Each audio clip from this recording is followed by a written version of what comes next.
We are not terrorists. We are civilian. We are want to live in peace. Tell me, how many Hamasnik has been killed in this world? It's maybe about 1,000. But look, we died 10,000 civilians for nothing. Israel want to kill us. Israel, she wants to do the same like Hitler was done to her. 6 million people Hitler killed. And Israel wants to try to kill 6 million. On the 7th of October, Hamas attacked Israel and killed some civilians. So many people were kidnapped.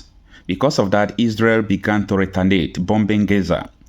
And in their retaliation, they have bombed so many hospitals, some schools, and their tactics of retaliation is against the international law. And so many children has been killed. I mean, so many civilians, but the children are the one that is giving so many people concern.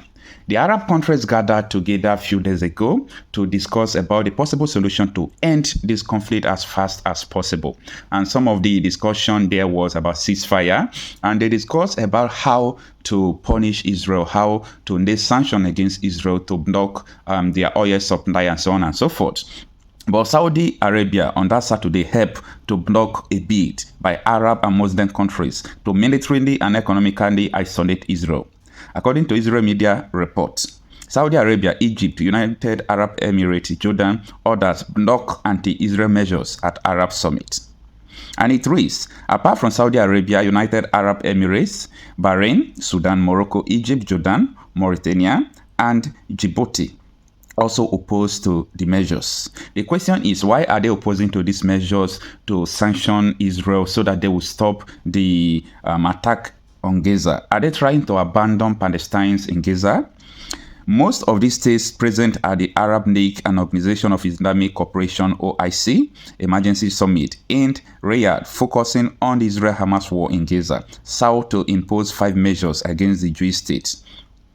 The demands were to prevent the transfer of the U.S. military equipment to Israel from America base in the Middle East, suspend all diplomatic and economic contacts with Israel, cut back oil sales to the United States over Washington's support for Israel, and to stop Israel air traffic over the skies of the Gulf, and send a joint delegation to the United States, Europe, and Russia to push for a ceasefire. This was what they said they are going to discuss in that summit, and that is what they deliberated. The resolution to adopt this measure was blocked, however, by Israel-Abraham Accord partners states, the United Arab Emirates, Bahrain, Sudan, Morocco. They were joined by Egypt and Jordan, 2 countries with long-standing peace agreement with Israel. Saudi Arabia, Mauritania, and Djibouti also opposed to this measure.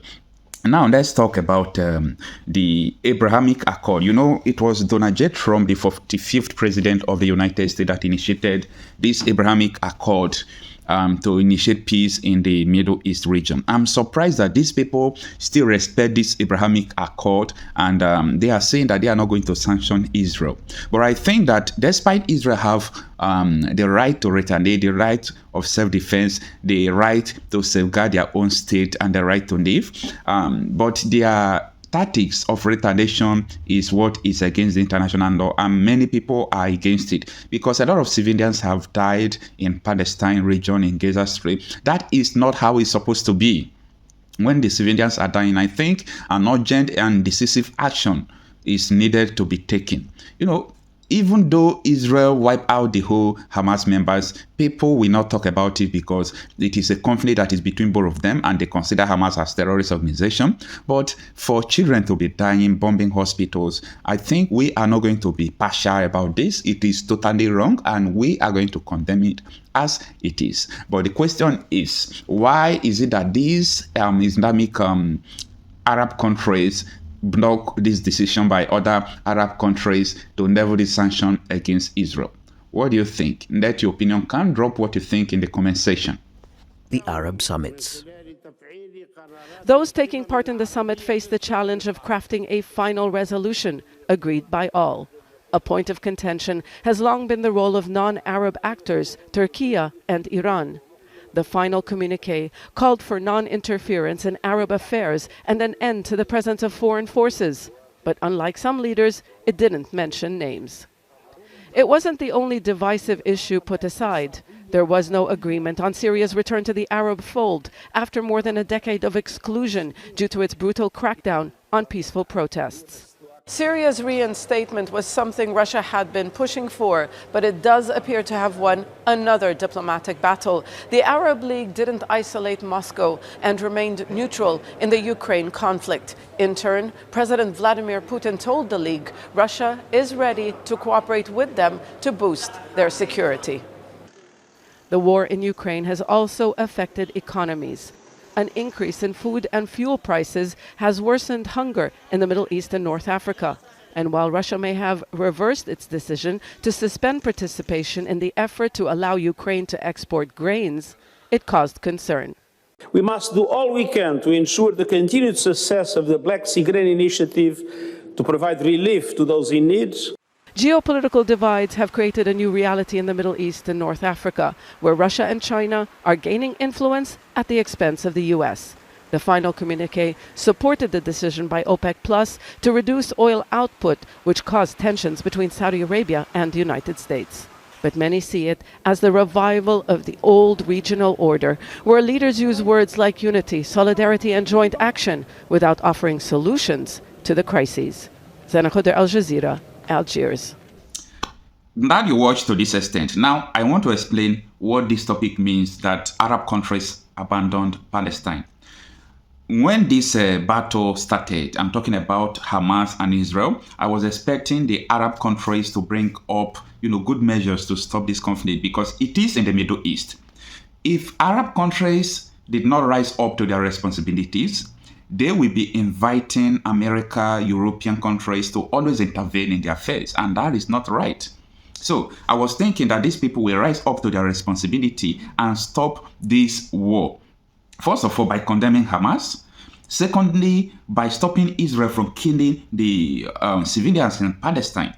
And thirdly, to try to bring everlasting peace to this conflict, because this started a long time ago, it's not today. So they should talk about two-state solution and bring everlasting solution to this. So this is the reason why I said these people abandon the Palestine. Because normally, if you people level an economic sanction against Israel, it is not a bad thing. That is how countries do. When you people cut off their oil, it will not be a bad thing. Just to let them to cease fire. But you people must make sure that Hamas will also stop killing the Israeli civilians. Because Israel are saying that Hamas is holding their citizens and American citizens in hostage. That they are not going to stop until they wipe Hamas out and rescue these hostages. So this is the problem. This is the bone of contention. That all these Arab countries are supposed to rise to their responsibility, not leaving intervention for America to come, United Kingdom will come, Italy, France, all of them will be intervening. This is also the problem Africa have. I think all these Arab countries, Saudi Arabia, Qatar, United Arab Emirates, these are developed countries and they have what it takes to stop all these things. They have the resources, they have the intelligence. So why are they acting as if they can't do anything? So that is the reason why I'm saying these people have abandoned Palestine, because they have not taken the measure they're supposed to take based on their ability. Thank you.